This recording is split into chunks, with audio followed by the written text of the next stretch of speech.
찬송가 191장 내가 매일 기쁘게 함께 찬송하면서 화목한 기도에 시작하겠습니다. 191장 찬송입니다.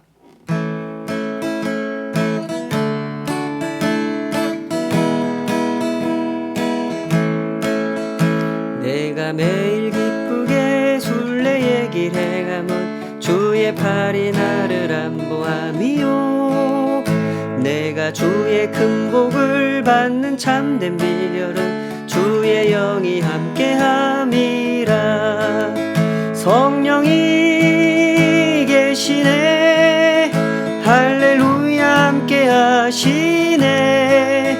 좁은 길을 걸으며 밤낮 기뻐하는 것 주의 영이 함께함이라.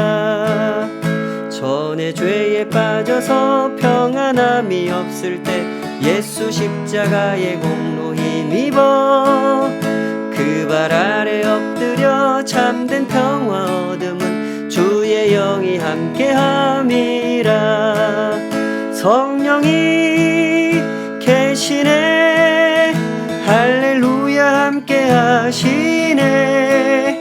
좁은 길을 걸으며 밤낮 기뻐하는 것 주의 영이 함께함이라. 나와 동행하시고 모든 염려하시니 나는 숲의 새와 같이 기쁘다. 내가 기쁜 마음으로 주의 뜻을 행함은 주의 영이 함께함이라. 성령이 계시네, 할렐루야 함께하시네. 좁은 길을 걸으며 밤낮 기뻐하는 것 주의 영이 함께함이라. 세상 모든 욕망과 나의 모든 정욕은 십자가에 이미 못을 박았네. 어두운 밤이 지나고 무거운 짐 벗으니 주의 영이 함께함이라.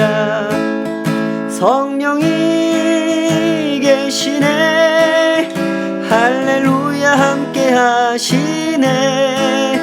좁은 길을 걸으며 밤낮 기뻐하는 것 주의 영이 함께함이라.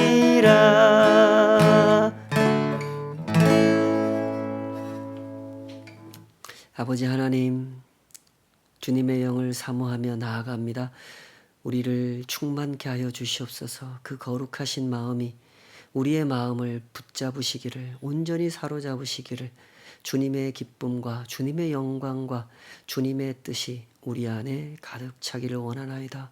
오늘도 우리를 붙잡아 주시고 그 말씀으로 주의 음성을 듣게 하시고 주의 가르침, 주의 인도하심, 그 신실하신 걸음을 잘 따라갈 수 있도록 우리를 붙잡아 주시옵소서. 예수님의 이름으로 기도하옵나이다. 아멘. 레위기 26장 14절에서 26절까지 오늘 주신 말씀으로 내 언약을 어긴다면 하는 제목으로 함께 하나님 말씀 헤아려 보도록 하겠습니다. 우리는 정치인들이 말을 바꾸면서 살아가는 모습을 종종 목격하게 됩니다.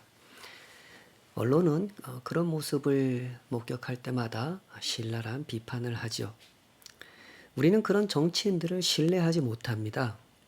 상황에 따라서 말을 바꾸는 사람, 자신이 유리할 때와 불리할 때를 구분해서 내가 했던 말을 완전히 뒤집어 버리기도 하고, 그러면서도 아무런 죄책감을 느끼지 못하는 사람들. 선거 결과만 좋으면 그 모든 것을 그냥 덮어버리고 사는 사람들. 우리는 그런 사람들을 신뢰할 수가 없습니다. 그들이 선거에서 이긴 후에 하는 행동을 보면 더더욱 신뢰할 수가 없죠. 그런 정치인에게는 소신이라는 것이 없고 신의라고 하는 개념도 없죠. 선거에서 이기기 위해서라면 무슨 짓이라도 할 수 있고 무슨 말이라도 할 수 있는 사람이 선거에서 이긴 후에는 얼마나 더 하겠습니까? 더 많은 타협안을 내놓을 수 있고 더 많이 불의와 타협할 수 있는 것이죠. 때문에 우리는 소신도 없고 신의도 모르는 그런 정치인들을 신뢰하지 못하게 되는 것이죠. 그러나 과연 이런 모습이 정치인들에게서만 보여지는 모습일까요? 이런 모습은 하나님을 믿는다고 하는 우리의 모습에서도 확인될 때가 있습니다. 하나님이 필요하다고 느낄 때, 하나님이 꼭 계셨으면 좋겠다고 느낄 때, 우리는 하나님 앞에 믿음을 고백합니다. 저는 하나님을 믿습니다. 정말로 믿습니다. 주여 믿습니다를 외치죠.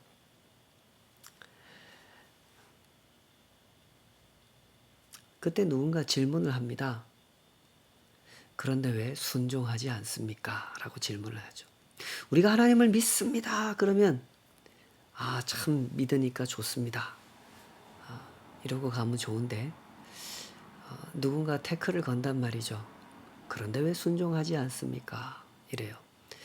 주로 이런 질문을 하는 사람들은 저 같은 설교자들입니다. 자기도 잘 못하면서 설교자는 이런 질문을 사람들에게 해야 하는 그런 자리에 서 있는 사람들이죠. 부디 이런 사실을 항상 불쌍히 여겨주시기 바랍니다.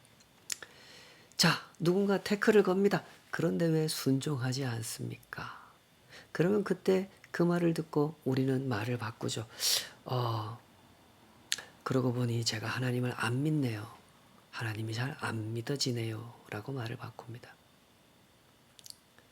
우리들은 쉽게 말을 바꿉니다. 신의를 품고 말하기보다는 계산을 품고 말하기 때문에 우리는 쉽게 말을 바꾸죠. 부끄러운 줄도 모르고 말을 바꿉니다.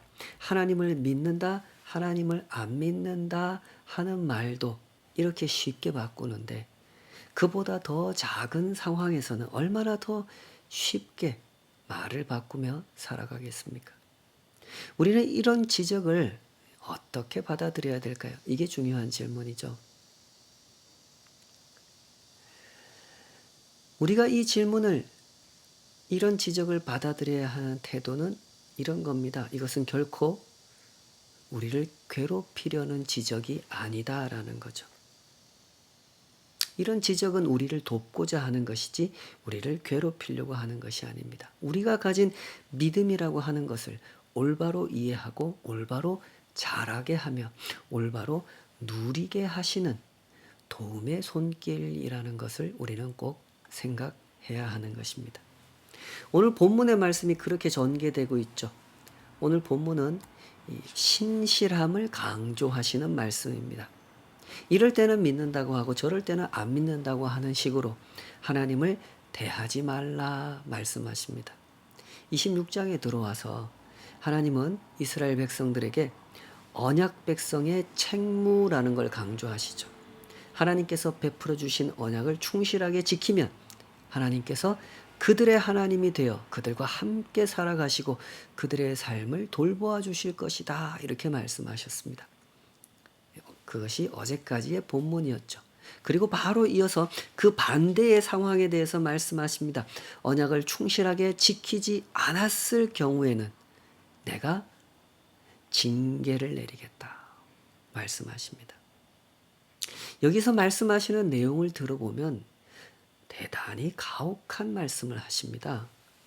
26장 14절 그러나 너희가 내게 청종하지 아니하여 이 모든 명령을 준행하지 아니하며 내 규례를 멸시하며 마음에 내 법도를 싫어하여 내 모든 계명을 준행하지 아니하며 내 언약을 배반할진대 내가 이같이 너희에게 행하리니 곧 내가 너희에게 놀라운 재앙을 내려 폐병과 열병으로 눈이 어둡고 생명이 쇠약하게 할 것이요 너희가 파종한 것은 헛되리니 너희의 대적이 그것을 먹을 것이며 내가 너희를 치리니 너희가 너희의 대적에게 패할 것이요 너희를 미워하는 자가 너희를 다스릴 것이며 너희는 쫓는 자가 없어도 도망하리라.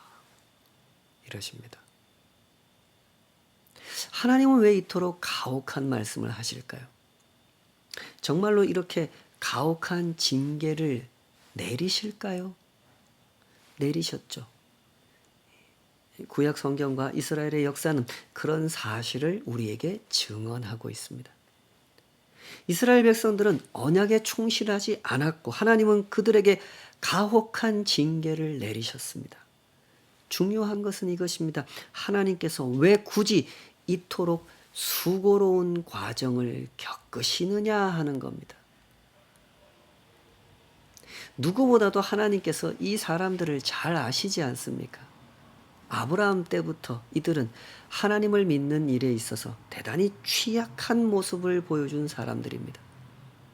간혹 믿음의 길을 걸어가기도 했지만 아브라함도 나중에는 이삭을 바칠 정도의 그런 믿음의 정상에 오른 모습을 보이기도 했지만 요셉 같은 인물은 믿음이 무엇인지를 보여주는 아주 훌륭한 이 모델이 되기도 했지만 그 외에 대부분의 상황에서 이들은 하나님을 믿는 일에 있어 대체로 실패하는 사람들이었습니다.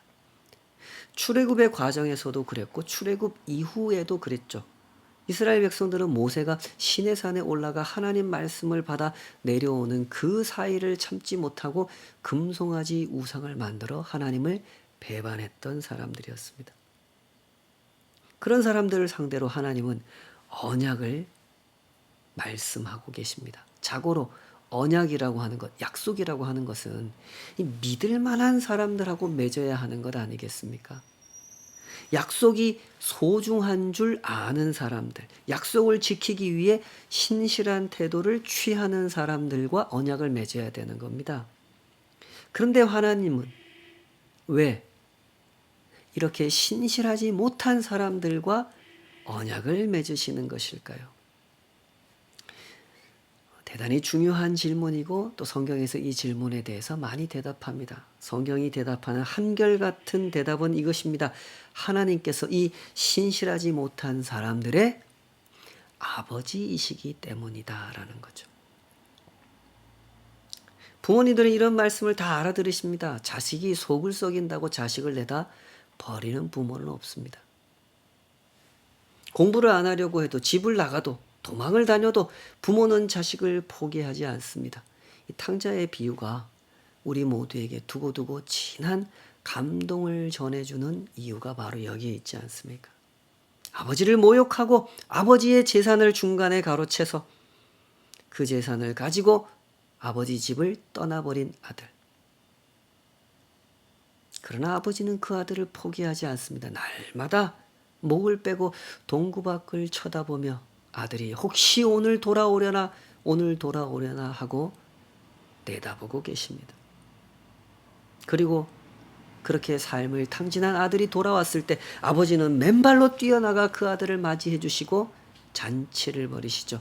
잃었던 아들을 찾았도다 하고 잔치를 벌이십니다. 아버지는 이런 분입니다. 자식이 아무리 못된 길을 가도 그 자식을 포기하시는 법이 없습니다.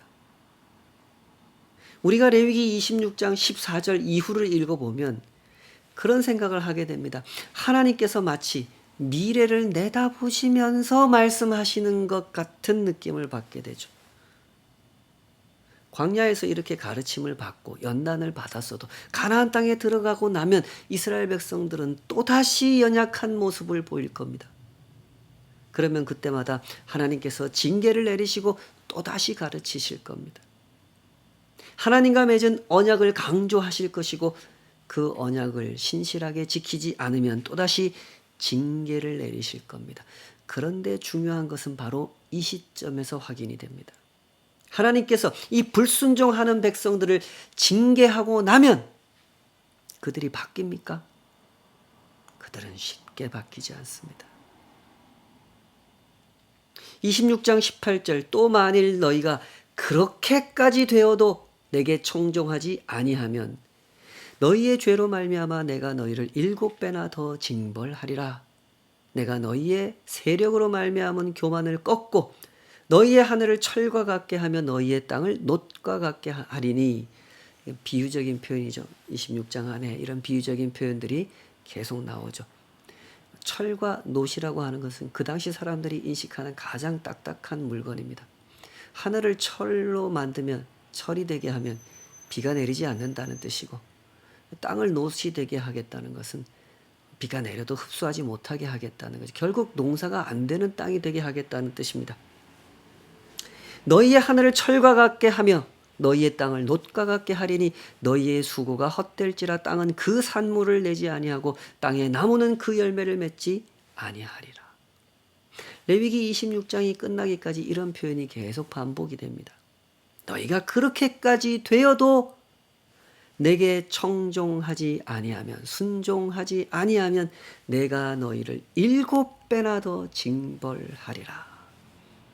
21절, 23절, 27절 또 말씀하시고 또 말씀하시고 또 말씀하십시오. 여기서 분명하게 확인해 주시는 것은 하나님의 마음입니다. 자기 백성을 포기할 수 없는 하나님의 마음이죠. 하나님은 이 백성들을 징계하려고 하시는 분이 아닙니다. 징계를 말씀하고 계시지만 사실은 회복을 말씀하고 계시죠. 너희는 신실하지 못하다, 너희는 말을 쉽게 바꾼다고 말씀하고 계시지만 사실은 너희가 신실했으면 좋겠다. 나는 너희가 신실해질 때까지 포기하지 않겠다를 말씀하고 계시는 거죠. 이것이 바로 하나님의 뜻입니다. 하나님은 이 백성을 도우려고 하시는 겁니다. 징계를 말씀하시고 실제로 징계를 내리시지만 그것은 이 백성을 버리셨다는 뜻이 아닙니다. 이 백성을 여전히 품고 계신다는 뜻이며 포기하지 않으셨다는 뜻이며 그들을 돕고 계신다는 뜻이죠. 이것이 바로 성경이 누누이 강조하는 하나님의 신실하심, 하나님의 마음입니다. 신앙의 길은 이렇습니다. 우리의 신실하지 못함을 인정하고 하나님의 신실하심에 우리를 맡겨드리는 일이죠. 이것이 신앙의 길입니다. 하나님은 우리에게 분명하게 말씀하십니다. 너희는 신실하지 못하다. 그러니 어떻게 하라는 겁니까? 너희 같은 놈들은 나를 믿을 자격이 없다. 그 말씀을 하시는 겁니까? 그것이 아니죠. 너희는 신실하지 못하다. 그러니까 그런 줄 알고 더욱 하나님을 의지하라는 겁니다. 내가 알아서 하나님 잘 믿을 수 있어요 라고 생각하지 말고 하나님께서 붙들어 주시지 않으면 우리는 하나님을 따를 수 없습니다 하고 납작 엎드리라는 거죠. 우리가 말씀의 사람이 되고 기도의 사람이 되겠다고 하는 것은 바로 이것을 하겠다는 거죠. 모세도 그런 사실을 설교한 적이 있죠. 한두 번이 아닙니다만은. 대표적인 장면이 이 장면입니다. 신명기 8장 5절 6절. 너는 사람이 그 아들을 징계함 같이 내 하나님 여호와께서 너를 징계하시는 줄 마음에 생각하고 내 하나님 여호와의 명령을 지켜 그의 길을 따라가며 그를 경외할지니라. 모세는 증인입니다.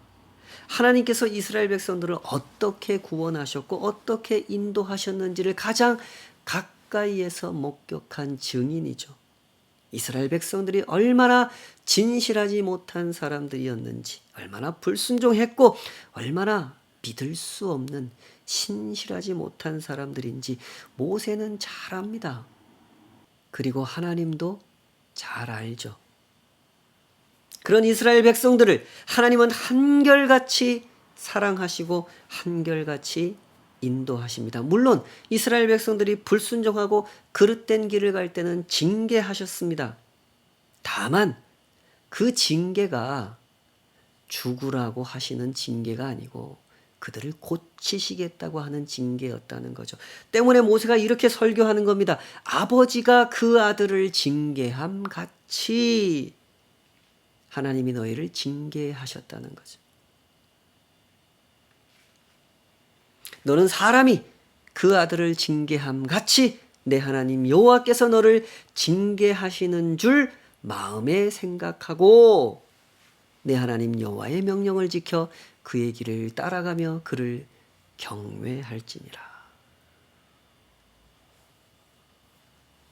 그러므로 우리가 받아야 하는 말씀은 이렇습니다. 하나님 아버지의 그 마음을 우리의 마음에 생각해야 한다는 거죠. 하나님 아버지의 그 마음을 우리의 마음에 생각해야 한다. 이 말씀을 잘 헤아려 보시기 바랍니다. 신앙의 길은 언제나 인격적인 도전에 직면하게 되어 있습니다. 어떤 이적을 보고 쫓아가거나 어떤 이 체험을 보고 쫓아간다고 하는 것은 언제나 한계가 있는 것이죠. 이적도 귀한 것이고 체험도 귀한 것입니다. 그러나 그것을 붙들고 하나님을 따라갈 수는 없다는 것 아니겠습니까? 하나님을 나의 하나님으로 모시고 따르기 위해서는 그 분명한 체험, 인격적인 체험이라는 게 필요합니다. 네팔에서 만난 어떤 목사님께로부터 들은 간증입니다. 그 목사님의 할아버지가 겪으신 일인데요. 그 할아버지가 젊은 시절에 전쟁터에 나가게 됐습니다. 군인으로서. 목숨을 걸고 총알이 빗발치는, 내가 오늘 이 전쟁터에서 죽을 수도 있겠다를 언제든지 생각해야 하는 그 순간에 갑자기 하늘이 활짝 열리더랍니다. 그리고 그곳에서 하나님이 나타나셨는데 물론 그분이 하나님인 줄 모릅니다. 그분이 이분에게 말씀하시더랍니다. 너는 나의 종이 되어라. 그래서 물었다 그러죠. 당신은 누구십니까? 그랬더니 그분 말씀이 나는 기독교의 하나님이다 그러시더랍니다. 그래서 다시 대답했답니다. 저는 당신이 누군지 모릅니다. 저는 기독교가 뭔지도 모릅니다. 왜 저한테 그런 말씀을 하십니까? 그랬더니 내가 너를 이 전쟁터에서 살려줄 테니 살아서 집으로 돌아가면 선교사를 찾아가라. 그러고는 사라지시더랍니다. 환상에 그 목격하던 장면이 끝나고 나서 이분이 자꾸 생각해 봤다는 거죠. 생각할 수밖에 없지 않겠습니까? 근데 아무리 생각해도 그분하고 나하고 상관이 없어요. 나는 하나님이 누군지 알지도 못하고 누군지 알고 싶지도 않아요. 그래서 잊어버리려고 그랬습니다. 나하고는 상관없는 일이야. 그분이 뭔가 잘못 찾아왔겠지. 내가 무슨 헛것을 봤겠지. 이렇게 생각하면서 그냥 잊어버리려고 했답니다. 그런데 아무리 잊어버리려고 해도 잊어버려지지가 않더랍니다. 전쟁터에서 위험한 상황들을 수없이 넘기면서 그때마다 내가 기적같이 살아나고 하는 것을 경험하면서 더더욱 잊어버릴 수가 없었다 그럽니다. 전쟁이 끝나고 집에 돌아왔는데도 여전히 하나님 생각이 잊혀지지 않고 그래서 버티다가 결국 도저히 잊을 수가 없어서 선교사님을 찾아 교회로 갔답니다. 내가 이만저만한 경험을 했습니다. 도대체 기독교의 하나님이라는 분이 어떤 분입니까? 한번 설명이나 들어봅시다. 그러고 질문을 했더니 선교사님이 하나하나 설명을 해주는데 죄에 대해서, 은혜에 대해서, 하나님의 용서에 대해서, 하나님의 은혜에 대해서, 그 십자가와 복음에 대해서 하나하나를 설명해 주시는데 그 말씀이 그렇게 달콤하더랍니다. 하나님이 이렇게 귀한 분이시구나. 이렇게 나를 사랑하시는 분이구나. 그것을 깨닫게 되고 그 하나님을 영접하고 그 길로 공부를 좀 더 해서 목사가 되었다고 합니다.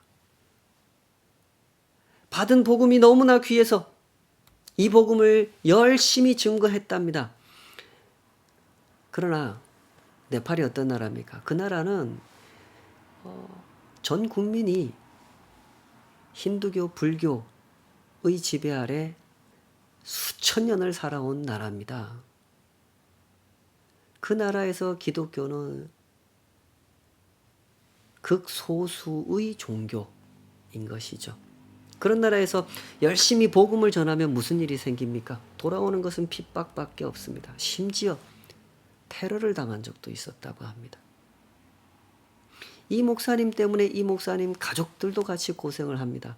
항상 가난했고 항상 핍박을 견뎌야 했죠. 그러니 이런 모든 일들을 무엇으로 감당할 수 있겠습니까? 이 환상 한 번 본 것으로 해결되는 문제가 아닙니다. 이 목사님은 매번 인격적인 도전을 직면할 수밖에 없었던 것입니다. 포기해야 되나 말아야 되나 하는 그 도전을 직면해야 했던 것이죠. 그것은 어떤 환상이나 체험으로 극복될 수 있는 부분이 아니었습니다. 언제나 인격적인 결단을 내려야 하는 일이었죠. 감사하게도 이 목사님은 신실하게 믿음을 지켜냈습니다. 지극히 거룩하신 하나님께서 나를 위해 당신의 아들을 내어주셨는데 그 사랑을 받은 내가 어찌 이 길을 포기할 수 있는가 하는 마음으로 결단하고 결단했다고 하죠. 그렇게 그분은 돌아가실 때까지 평생 복음을 증거하며 사셨고 네팔에서 그 척박한 땅에서 42개의 교회를 세우셨다고 하며 그분의 아들도 그분의 손자도 목사가 되는 영광을 누리게 되었다고 합니다. 신앙의 길은 이렇습니다. 우리의 마음으로 하나님 아버지의 마음을 생각하면서 걸어가야 되는 길이죠. 하나님은 우리의 신실하지 않음을 아십니다. 때문에 언약을 말씀하시면서 징계를 말씀하셨던 거죠. 그러나 징계를 말씀하신 것은 관계를 끊어버리겠다는 뜻이 아니었습니다. 오히려 그 관계를 놓지 않겠다는 뜻이었고 내가 너희를 도울 것이다. 내가 너희를 끝까지 도울 것이다 라는 뜻이었죠. 어떻게 도우신다고요? 우리의 마음으로 하나님 아버지의 마음을 생각하도록 도우시겠다는 것입니다. 하나님께서 하시는 일이 이렇습니다. 하나님은 전지전능하십니다. 하나님께는 모든 방법이 있고 모든 능력이 있죠. 그러나 하나님은 슈퍼맨처럼 일하지 않으십니다. 하나님께서는 당신의 백성들을 인격적인 도전 앞으로 인도하십니다. 하나님의 신실하심을 보여주시고 결코 너희를 포기할 수 없는 아버지의 마음을 보여주십니다. 그 마음으로 십자가를 그 마음으로 예수 그리스도를 내어주셨음을 보여주시죠. 그때 그 마음, 하나님의 마음을 본 사람들이 하나님께로 돌아옵니다. 나를 포기하지 않으시는 하나님, 그 아버지의 마음, 그 사랑과 그 열정을 본 사람들은 결국 하나님께로 돌아오게 되어 있는 것이죠. 우리가 십자가 복음을 듣고 하나님 앞으로 나온 이유가 바로 여기에 있지 않습니까?